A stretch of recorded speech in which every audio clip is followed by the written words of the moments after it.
Welcome back to Anu Anna YouTube channel. ഇന്ന് ഞാൻ വന്നിട്ടുള്ളത് അമ്മായിമ്മമാരും മരുമക്കളും തമ്മിലുള്ള ഒരു കോംബോ ഉണ്ടല്ലോ, അതിനെക്കുറിച്ച് കുറച്ച് കാര്യങ്ങൾ സംസാരിക്കാൻ വേണ്ടിയിട്ടാണ് കേട്ടോ. ശരിക്കും ആക്ച്വലി അമ്മായിയമ്മ മരുമകൾ ഈ ഒരു ലേബലിനോട് തന്നെ എനിക്ക് വലിയ താല്പര്യമില്ല കേട്ടോ. അമ്മ മകൾ അതുപോലെ ഇനിയിപ്പോൾ എന്തെങ്കിലും ആവട്ടെ, അതൊക്കെ പോട്ടെ, നമുക്ക് നേരെ വിഷയത്തിലേക്ക് വരാം.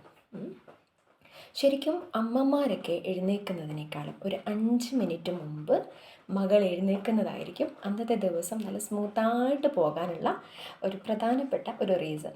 ഓക്കെ, അപ്പോൾ അന്നത്തെ ദിവസം ഭയങ്കര സന്തോഷമൊക്കെ ആയിരിക്കും കേട്ടോ. 5 മിനിറ്റ് മുൻപെങ്കിലും നമ്മൾ എഴുന്നേറ്റിരിക്കണം. ഇനി എഴുന്നേറ്റ് കഴിഞ്ഞ പാടെ ഒരു ഗ്ലാസ് കട്ടൻ കാപ്പിയൊക്കെ കൊണ്ടേ കൊടുത്ത് അവരെ ഒന്ന് ചിരിപ്പിച്ച് ഒരു ഗ്ലാസ് കട്ടൻ കാപ്പിയൊക്കെ അങ്ങ് കൊടുക്കാനായിട്ട് അങ്ങ് ശ്രമിക്കുക. ഓക്കെ, ഇനി ഇവർ നമ്മുടെ സ്വന്തം അമ്മയായിട്ട് കാണാനായിട്ട് ശ്രമിക്കുമ്പോഴാണ് നമുക്ക് അന്നത്തെ ദിവസം എന്നല്ല നമ്മുടെ ഇനിയുള്ള ലൈഫ് മുഴുവനും സക്സസ് ആകാനായിട്ട് സാധിക്കുകയുള്ളൂ എന്ന് ചിന്തിക്കുന്ന ഒരു വ്യക്തിയാണ് കേട്ടോ ഞാൻ. ഓക്കെ, ഇനി നമ്മൾ ശ്രദ്ധിക്കേണ്ട പ്രധാനപ്പെട്ടൊരു കാര്യം, നമ്മൾ ചിലപ്പോൾ ലേറ്റായിട്ടൊക്കെ എഴുന്നേറ്റ് വരുന്നവരൊക്കെ ഉണ്ടാവില്ലേ. അങ്ങനെ ലേറ്റായിട്ട് എഴുന്നേറ്റ് വന്നാൽ തന്നെ അടുക്കളയിൽ വന്നു കഴിഞ്ഞിട്ട് പിന്നെ അവർ ചിലപ്പോൾ എന്തെങ്കിലുമൊക്കെ അരിഞ്ഞുകൊണ്ടൊക്കെ ഇരിക്കുകയായിരിക്കും. അമ്മമാർ ഭയങ്കര കാര്യമായിട്ട് ഇങ്ങനെ അരിഞ്ഞുകൊണ്ടൊക്കെ ഇരിക്കുകയും കുറച്ച് ദേഷ്യത്തിലൊക്കെ ആയിരിക്കും, മുഖമൊക്കെ ഒന്ന് ഇച്ചിരി കറുപ്പിക്കുകയൊക്കെ ചെയ്യും. പക്ഷെ നമ്മളതിലൊന്നും തളരാൻ പാടില്ല. നമ്മളവിടെ ചെന്നിട്ട് ഇങ്ങനെ പറയണം. ചിലപ്പോൾ അലർജിയുടെ ഒക്കെ മരുന്നൊക്കെ കഴിക്കുന്നവരൊക്കെ ആണെങ്കിൽ ഇങ്ങനെ പറയാം, ഞാനൊരു അലർജീൻ്റെ ഗുളിക കഴിക്കുന്ന ആളാണ് കേട്ടോ. ഇങ്ങനെ പറയാം, എൻ്റെ മമ്മി ആ അലർജിയുടെ ഗുളിക കഴിക്കുമ്പോൾ എന്തൊരു ക്ഷീണമാണോ, ഇന്നലെ കിടന്നത് എനിക്ക് ഓർമ്മയുള്ളൂ കേട്ടോ, തല പൊക്കാൻ പറ്റുന്നില്ല. അതല്ലേലും അങ്ങനെ തന്നെയാണ് വെച്ചേ, അലർജിയുടെ മരുന്ന് കഴിച്ചു കഴിഞ്ഞാലേ ഭയങ്കര ക്ഷീണമാണ്. ഓക്കെ, അവരത് പോസിറ്റീവായിട്ട് എടുക്കുകയുള്ളൂ കേട്ടോ. ഇനി രണ്ടാമത്, അലർജിയുടെ മരുന്നൊന്നും ഇല്ലാത്തവരൊക്കെ ഉണ്ടല്ലോ അല്ലേ, അങ്ങനെയുള്ളവർക്ക് പറയാം, മമ്മി എന്നെ എന്തിനു വിളിക്കാതിരുന്നേ, മമ്മി എണീറ്റപ്പോൾ എന്നെയും കൂടെ ഒന്ന് വിളിക്കത്തില്ലായിരുന്നോ, ഞാനൊന്നും അറിഞ്ഞില്ല, ഇന്നലെ ശരിക്കും ടയേർഡായിട്ട് ഒരുപാട് ലേറ്റായിട്ടാണ് ഉറങ്ങിയത്, അപ്പോൾ എന്നെയും കൂടെ വിളിക്കത്തില്ലായിരുന്നോ. അപ്പം അമ്മമാർ പറയും, ഉറങ്ങുന്നേരം അവിടെ കിടന്ന് ഉറങ്ങട്ടെ എന്ന് വിചാരിച്ചു. ഓക്കെ, സംഭവം സെറ്റ്. ഇനി നമ്മൾ ഭർത്താക്കന്മാരുടെ കൂടെയൊക്കെ പുറത്തൊക്കെ പോയിട്ട് തിരികെയൊക്കെ വരുമ്പോഴേ കുറച്ച് ലേറ്റായിട്ടൊക്കെ വരുമ്പം നമ്മൾ അയ്യോ വീട്ടിൽ എന്തായിരിക്കും അവസ്ഥ എന്ന് നമുക്കറിയത്തില്ല. കാരണം മക്കളെയൊക്കെ ഇട്ടിട്ട് രാവിലെ പോയവരായിരിക്കാം. ഓക്കെ, അപ്പോൾ തിരികെ വരുമ്പം അവരെ സന്തോഷിപ്പിക്കുക എന്നുള്ളത് ഒരു പ്രധാനപ്പെട്ട ഒരു കാര്യമാണ്. ഓക്കെ, എന്തെങ്കിലുമൊക്കെ മേടിച്ചുകൊണ്ട് വരാം കേട്ടോ. ഒരു ചെറിയൊരു മിഠായി ആണെങ്കിലും അത് പൊട്ടിച്ച് അവരുടെ വായിൽ വെച്ചൊക്കെ കൊടുക്കുമ്പോണ്ടല്ലോ, അതിൽ അലിഞ്ഞു തീരാനുള്ളതേ ഉള്ളൂ നമ്മുടെ അമ്മമാരൊക്കെ.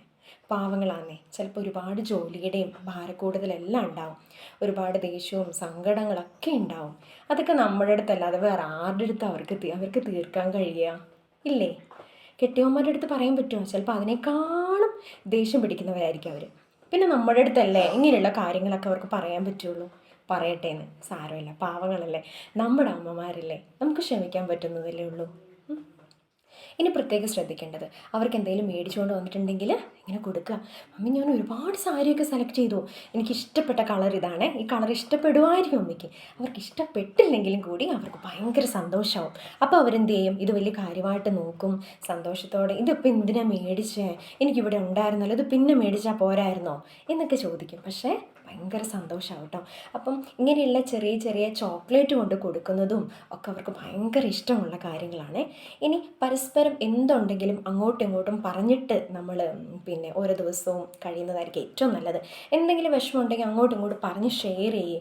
നമ്മളിതിങ്ങനെ ഒന്ന് മനസ്സിൽ വെച്ച് എന്തെങ്കിലുമൊക്കെ ചിലപ്പോൾ അങ്ങോട്ടും ഇങ്ങോട്ടും പറയുന്നത് ഇഷ്ടപ്പെടാതെ അങ്ങനെയൊക്കെ വരുന്ന ഒരുപാട് അവസരങ്ങളുണ്ടാവും. പക്ഷേ ഇതൊക്കെ എന്ത് ചെയ്യുക, ജസ്റ്റ് ഒരു കൂളായിട്ട് എടുക്കുക.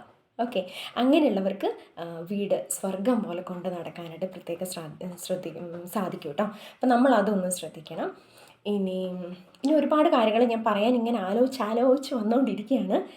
ഓർക്കുമ്പോൾ ഞാനിതിങ്ങനെ പറയും കേട്ടോ. ഇനി നമ്മൾ ശ്രദ്ധിക്കേണ്ട പ്രത്യേക കാര്യം എന്താണെന്ന് വെച്ചിട്ടുണ്ടെങ്കിൽ, എല്ലാ കാര്യങ്ങളിലും അവരെയും കൂടെ നമ്മൾ കൺസിഡർ ചെയ്യുക എന്നുള്ളൊരു ചിന്ത അവരിൽ ഉണ്ടാക്കുക എന്നുള്ളതൊരു പ്രധാനപ്പെട്ട ഒരു കാര്യമാണ് കേട്ടോ. അപ്പോൾ എന്ത് ചെയ്യാം, പ്രത്യേകിച്ച് എന്തെങ്കിലും ഉണ്ടെങ്കിൽ അവരോട് ചോദിച്ചിട്ട് ചെയ്യാം, എന്താ മമ്മി ചെയ്യണ്ടേ.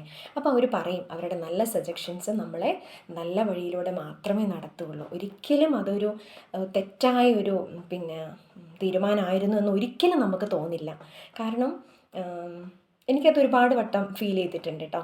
എന്തുണ്ടെങ്കിലും ഞാൻ ചോദിക്കുന്ന ആളാണ്, ചോദിച്ചിട്ട് ചെയ്യുന്ന ആളാണ്. അപ്പോൾ എന്ത് ചെയ്യുക, നിങ്ങളും അങ്ങനെയുള്ള കാര്യങ്ങളൊക്കെ ഉണ്ടെങ്കിൽ അവരുടെ അടുത്തൊന്ന് ചോദിച്ച് അവരെയും കൂടെ കൺസിഡർ ചെയ്യാനായിട്ട് പരമാവധി ശ്രദ്ധിക്കുമ്പോഴാണ് നമ്മുടെയൊക്കെ വീട് സ്വർഗം തന്നെയായി മാറുന്നത് കേട്ടോ. അപ്പോൾ ആ ഒരു കാര്യം നമ്മൾ മറന്നു പോകാൻ പാടില്ല. എല്ലാ കാര്യങ്ങളിലും അവരെ കൂട്ടിക്കൊണ്ട് ചെയ്യാനായിട്ട് പ്രത്യേകം ശ്രദ്ധിക്കുക. എല്ലാ സ്കൂളിലും നമ്മളിപ്പോൾ ജോലിക്കൊക്കെ പോയിട്ടൊക്കെ വരുന്നവരൊക്കെ, ഞാനിപ്പോൾ സ്കൂളിൽ പോയിട്ട് വർക്ക് ചെയ്യുന്ന ആളാണ്. അപ്പോൾ തിരികെ വന്നു കഴിയുമ്പോൾ ഒരുപാട് വിശേഷങ്ങളുണ്ടാവും പറയാൻ. അപ്പോൾ നമ്മൾ എന്ത് ചെയ്യുക, എല്ലാ വിശേഷങ്ങളും അവരോട് ഷെയർ ചെയ്യുക. അതെല്ലാം കേട്ടിരിക്കാനായിട്ട് അവർക്ക് ഭയങ്കര ഇഷ്ടമാണ് കേട്ടോ.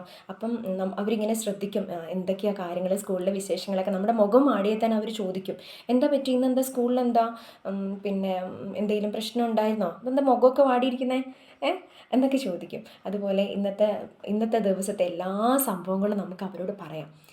ശരിക്കും നല്ലൊരു ശ്രോതാവ്, നമ്മൾ കേൾക്കുന്ന ഒരു ശ്രോതാവ് വീട്ടിലുണ്ടാകുക എന്ന് പറയുന്നത് ഏറ്റവും വലിയൊരു പ്രധാനപ്പെട്ട ഒരു കാര്യമാണ് അല്ലേ. അപ്പോൾ നമ്മളെ ശ്രവിക്കുന്ന ഒരാൾ വീട്ടിലുണ്ടെങ്കിൽ പിന്നെ നമുക്ക് എന്തുണ്ടെങ്കിലും വന്ന് പറയാമല്ലോ അല്ലേ. അപ്പോൾ എന്നെ ശ്രവിക്കുന്ന നല്ലൊരു ശ്രോതാവ് ഇവിടെ ഉണ്ട്. അപ്പോൾ എന്ത് ചെയ്യുക, ഞാൻ എല്ലാ വിശേഷങ്ങളൊക്കെ സ്കൂൾ വിട്ട് കഴിഞ്ഞിട്ട് ഇങ്ങനെ എല്ലാ വിശേഷങ്ങളും പറയാറൊക്കെ ഉണ്ട്.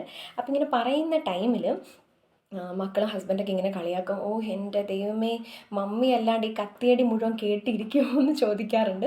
പക്ഷേ നമുക്കൊരു സന്തോഷമാണല്ലേ അങ്ങനെ നമ്മൾ കേൾക്കുന്ന ഒരാൾ വീട്ടിലുണ്ടാകുക എന്ന് പറയുന്നത് ഒരു വലിയൊരു സപ്പോർട്ടാണത്. അതുപോലെ തന്നെ ഈ ക്രിസ്ത്യൻസിൻ്റെയൊക്കെ വീട്ടിലെ കുരിശുവരെയൊക്കെ കഴിഞ്ഞിട്ട് സ്തുതിയൊക്കെ കൊടുക്കുന്ന ഒരു മൊമെൻ്റ് ഉണ്ട്. അപ്പോൾ ആ കുരിശുവരയുടെയൊക്കെ സമയത്ത് സ്തുതിയൊക്കെ കൊടുക്കുമ്പോൾ കെട്ടിപ്പിടിച്ചൊരു അമ്മയ്ക്കൊരു ഉമ്മയൊക്കെ കൊടുക്കുക. ഈ ഉമ്മയിലൊക്കെ അലിഞ്ഞു തീരാത്ത അല്ലെങ്കിൽ ഫ്ലാറ്റ് ആകാത്ത ഏത് അമ്മമാരാണ് ഉള്ളത്, ഇല്ലേ. അപ്പോൾ അതൊന്ന് പ്രത്യേകം ശ്രദ്ധിക്കുക കേട്ടോ. ഇഷ്ടത്തോടെ സ്നേഹത്തോടെ കൊടുക്കാനായിട്ട് ശ്രമിക്കുമ്പോഴാണ് അതിനൊക്കെ ഒരു വില ഉണ്ടാവുള്ളൂ അല്ലേ, സ്നേഹത്തിൻ്റെ വില ഉണ്ടാവുള്ളൂ. അപ്പോൾ ആ കാര്യം നമ്മൾ മറന്നു പോകരുത് കേട്ടോ. ഇനി സ്കൂളിലേക്കൊക്കെ പോകുമ്പോഴേ, ജോലിക്കൊക്കെ നമ്മൾ പോകുന്ന അവരൊക്കെ ആണെങ്കിൽ അവരോടൊക്കെ ഒന്ന് പറഞ്ഞിട്ട് ഇറങ്ങുക, ഞാൻ പോയിട്ട് വരാം കേട്ടോ എന്ന് പറഞ്ഞിട്ടൊക്കെ ഒന്ന് ഇറങ്ങുക കേട്ടോ. അത് അവർക്ക് ഒരുപാട് സന്തോഷം ഉണ്ടാക്കും.